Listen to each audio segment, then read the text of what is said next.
मित्रांनो, आपले शरीर संप्रेरकांसाठी खूप संवेदनशील असते आणि म्हणूनच आपल्या रक्तातील संप्रेरकांचे प्रमाण नियंत्रित करणे अत्यंत महत्त्वाचं आहे. मग आपले शरीर हे नियंत्रण कसे साधते? याचेच उत्तर आपण या व्हिडिओमध्ये पाहणार आहोत. आपल्या रक्तातील संप्रेरकांचं प्रमाण नियंत्रित करण्याची किंवा त्याचे नियमन करण्याची पद्धत एका विशिष्ट यंत्रणेद्वारे केली जाते आणि तिला अभिप्राय यंत्रणा फीडबॅक मेकॅनिझम असं म्हणतात. ही एक अशी यंत्रणा आहे ज्याद्वारे संप्रेरके स्त्रवणाऱ्या अवयवांना किंवा ग्रंथींना आपण स्त्रवलेले संप्रेरक आपले काम योग्य प्रकारे करत आहे की नाही याचा संदेश मिळतो.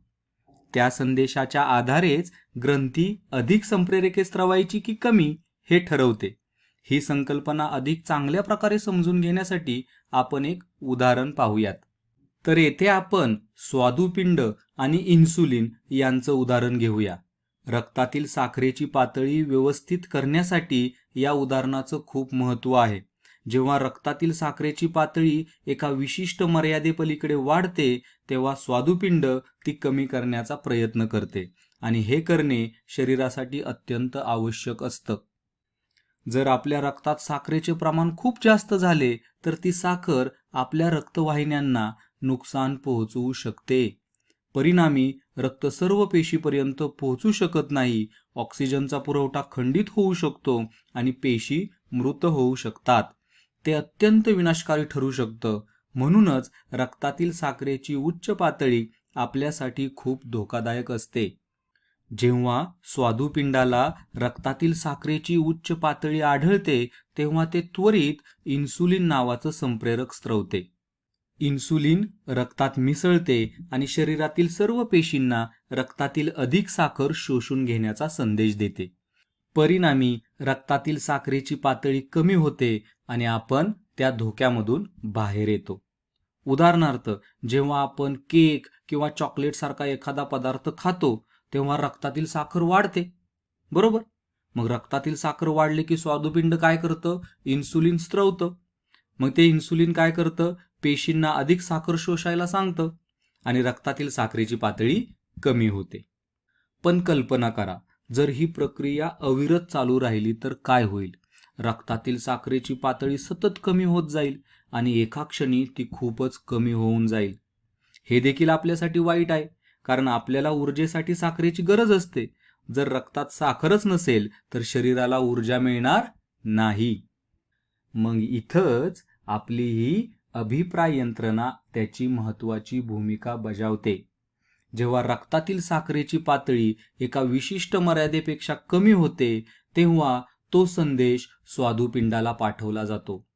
स्वादुपिंडाला जेव्हा कळतं की रक्तातील साखर पुरेशी कमी झाली आहे तेव्हा ते इन्सुलिन उत्पादन थांबवतं किंवा कमी करतं. यामुळे पेशी अधिक साखर शोषणे थांबवतात आणि रक्तातील साखरेची पातळी मग स्थिर होते. अशा प्रकारे अभिप्राय यंत्रणेचा वापर करून स्वादुपिंड रक्तातील इन्सुलिनचे प्रमाण नियंत्रित करते. हे उदाहरण अभिप्राय यंत्रणा कशी कार्य करते हे स्पष्ट करते. आता आपण आणखीन एक उदाहरण पाहूयात. आता आपण पीयूषिका ग्रंथीचं उदाहरण पाहूयात. पीयूषिका ग्रंथीला मास्टर ग्रंथी सुद्धा म्हटलं जातं, कारण ती इतर अनेक अंतस्रावी ग्रंथींच्या स्त्रावावर नियंत्रण ठेवते. पीयूषिका ग्रंथी औटू ग्रंथीवरती कसं नियंत्रण ठेवते ते बघूयात. जेव्हा आपण अन्न खातो आणि आपल्या शरीराला ऊर्जेची आवश्यकता असते तेव्हा त्या अन्नाचे चयापचय होणे आवश्यक असते. जेव्हा असे होते तेव्हा पीयूषिका ग्रंथीला ते समजते आणि ती औटू ग्रंथीला चालना देते. पीयूषिका ग्रंथी औटू ग्रंथीकडे एक संप्रेरक पाठवते, ज्याला थायरॉइड उत्तेजक संप्रेरक असं म्हणतात. नावाप्रमाणेच हे संप्रेरक औटू ग्रंथीला उत्तेजित करते आणि तिला थायरॉक्सिन नावाने संप्रेरक तयार करून रक्तात सोडण्याचा संदेश देते. यामुळं काय होतं तर आपल्या रक्तातील थायरॉक्सिनची पातळी वाढते आणि ते पेशींना अन्नाचे चयापचय वाढवण्याचा संदेश देते, ज्यामुळे आपल्याला अधिक ऊर्जा मिळते. आता ज्याप्रमाणे इन्सुलिनचं नियंत्रण आवश्यक होतं, अगदी त्याचप्रमाणे थायरॉक्सिनच्या प्रमाणावरही नियंत्रण ठेवणे आवश्यक आहे.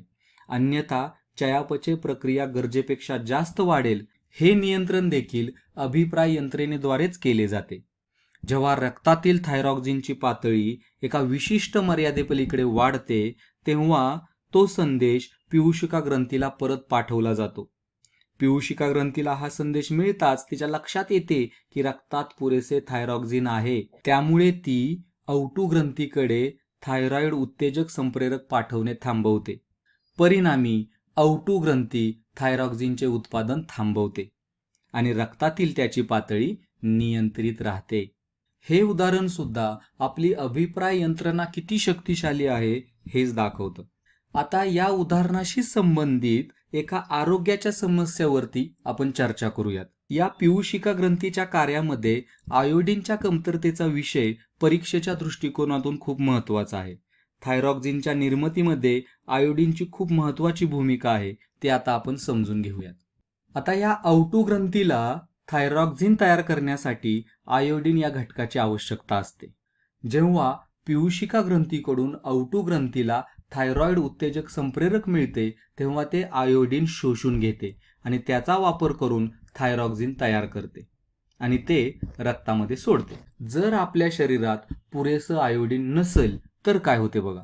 जेव्हा शरीरात आयोडीन नसते तेव्हा पियूषिका ग्रंथीकडून थायरॉइड उत्तेजक संप्रेरक जरी औटू ग्रंथीला मिळालं तरी सुद्धा ते थायरॉक्सिन तयार करू शकत नाही. मग थायरॉक्सिनची पातळी रक्तामध्ये वाढत नसल्यामुळे पियूषिका ग्रंथीला थायरॉक्सिन तयार झाल्याचा कोणताही फीडबॅक मिळत नाही. तिला वाटतं की थायरॉक्सिनची पातळी वाढलेली नाही म्हणून ती औटू ग्रंथीला सतत उत्तेजक संप्रेरक पाठवत राहते. परिणामी पियूषिका ग्रंथींकडून मिळणाऱ्या या सततच्या आणि जास्त प्रमाणात मिळणाऱ्या या थायरॉइड उत्तेजक संप्रेरकामुळे औटू ग्रंथींच्या पेशींना वाटते की त्यांना खूप जास्त थायरॉक्सिन तयार करायचे. मग त्यावरती औटू ग्रंथी काय विचार करतात की रे जास्त संप्रेरक तयार करण्यासाठी आपल्याला जास्त जागेची गरज आहे. या कारणामुळे ती जागा तयार करण्यासाठी या औटू ग्रंथी फुगू लागतात. आपल्याला तर माहिती आहे औटू ग्रंथी आपल्या मानेच्या पुढच्या भागात असते. जेव्हा या ग्रंथींच्या पेशी फुगतात तेव्हा मानेचा पुढचा भाग सुजलेला दिसतो. या आजाराला गलगंड असं म्हणतात.